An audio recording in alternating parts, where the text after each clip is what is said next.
ومركي ugu horeysay oo 26 sano kadib oo dalka dib looga hirgeliyo shaybaar carada lagu baaro waxaan hirgeliyay ururka aqoon-yahanada beeralayda Soomaaliyeed oo SACH loo yaqaano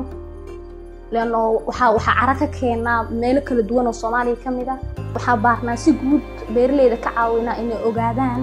nafaqooyinka caradooda ku jiro wixii ka maqan iyo wixii recommendation kala bixinaa ay u baahnaa lahaayeen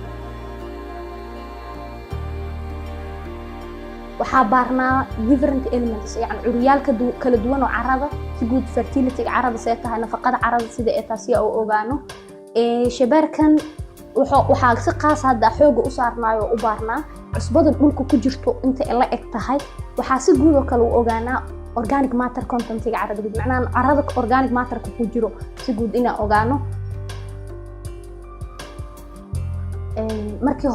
ugu horeysay macnaha oo intaan la keenin shaybaarkan oo kale waxa dhici jirtay in dad beeralayda ay ku dhibtoodaan marka caqabado badan ay mari jireen waxa la geyn jiray Nairobi meel ay kamid tahay oo dibadda la geeyo ku qasbanaan jireen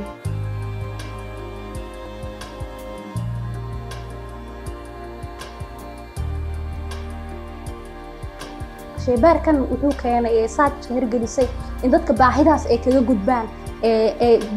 iyo wadankooda dhexdooda joogo oo carada ka soo qaataan beertoodii ka soo qaataan ama mar qaar looga soo qaado shaybaarkan xamar dhexdiisa la keeno caasimad dalka loogu analyze gareeyo markaan analyze gareeyo kadibna caradoodii jawaabahoodii iyagoo daabacan oo diyaarsan dadka beeralayda loo geeyo intaas kaliya ma ahan tala bixino loogu daro oo laga tala bixiyo waxaana carada ka maqanta waxaana